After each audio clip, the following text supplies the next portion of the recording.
39 Steps is a 1915 adventure spy serial written by James Buchan, the first appearance of Richard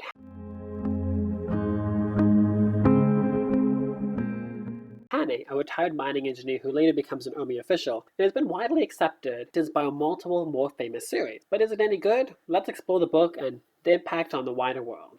Written at the start of World War I, the novel is a spy thriller set within London and the rural areas of Scotland, when a mysterious stranger known as Scudder arrives at the doorsteps of the bored and yearning for adventure Richard Hannay, and tells him of a most extraordinary plot to murder some sort of world ruler, Constantine Kurlitis, on his upcoming trip to London by a group called the Black Stones in order to start a massive war. Hannay is interested. He isn't convinced, though, until his friend is killed, and then Hannay, knowing he might be next, is on the run for most of the rest of the book. In the end, he teams up with the British Army to try and foil enemy spies who are determined to steal British secrets after the ruler is killed. The book is short, coming in at only 10 chapters and 108 pages, but there is a lot stuffed in there. One of the book's biggest problems is that its plot is somewhat disjointed, both a side effect of the serial publication method, where there needs to be an independent plot, ups and downs to the story each chapter, and the fact that the goal of the story changes from saving Constantine to very quickly stopping enemy spies from escaping the country with secrets. He also gets malaria in Scotland. I don't know why. I believe that one of the reasons that we saw this plot change is because in many ways the book parallels the story leading up to World War I, which was ongoing during publication. The plot to kill the world ruler to spark a war directly references the assassination of Archduke Franz Ferdinand Karl Ludwig Joseph Maria of Austria. Yes, that's his name. And the organization doing it, the Black Stones, again references the real-life Black Hands that executed that execution. The book is definitely a piece of fiction from its time and leans into crude stereotypes of foreigners to create its enemies. While most of the enemies that Richard Hannay comes across are of the to-be-expected Axis powers, it also goes out of its way to point out that the Jewish people as the main propagator and benefactor of such a war. Tragically, although at first Hannay doesn't believe that they are behind it, he's later proven wrong and admits that they are probably not good people. One major convenience in the plot is based on a German stereotype of them mad about working on a plan and not having anything go off of said plan. My favorite part of reading the book was some of the almost absurdist lines that are really clever in some ways. There is, "Sleep once more laid its heavy hand on him," "No spectacle for God-fearing citizens to see on a high road," and "As simple as a Guy Fawkes firework." But my favorite by far is, "Folded up his eyes like a hawk." I want to see somebody do that. What does it even look like? The book's name comes from a halving of the 78 steps that led from the nursing facility he was recovering from an ulcer at. Down by the beach where his kids played, there were 78 steps going down, and he halved the number to get 39 as he thought it was a more publishable title. It's not the most interesting original story, but it is the more unique one. One of the more interesting facts about the book and Richard Hannay are that many sources say he is the origins of James Bond.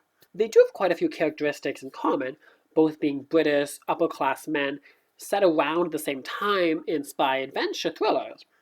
And they both do have a book ending in a card game. However, they do differ remarkably in type of story and their habits, with Hannay notably not having any mixed drinks and there being a total absence of named female characters in the book. And indeed, there's only one or two side maids and farmers' wives in the entire book. There is some evidence that Ian Fleming was inspired by some of Buchan's work, and there are some James Bond movies, such as Skyfall, which draw heavily on books such as Sheep Island, down to the booby-trapped house finale. But outside of potentially inspiring James Bond, the book has created its own cottage industry of radio plays, being professionally performed 22 times between 1937 and 2014. My first question reading this was, they still do radio plays? My second question was, why 22 times? There's only 26 James Bond movies, and I know that they're different, but 22 times, really? Speaking of movies, though, there are 4 versions of this movie, making it one of the original remake properties. Starting in 1935 with Alfred Hitchcock's 39 Steps, a loose adaptation of the novel, and most recently in the 2008 BBC made-for-TV movie. There were also versions in 1959 and 1978, which means we should see another version around 2028 to 2038. It, or rather the Alfred Hitchcock adaptation, has also been moved to Broadway as a play opening in 2008 where it gave out clown noses to audience members. I'm not kidding. Somehow, it still won 2 Tony Awards. Both awards were technical for Best Lighting and Best Sound Design.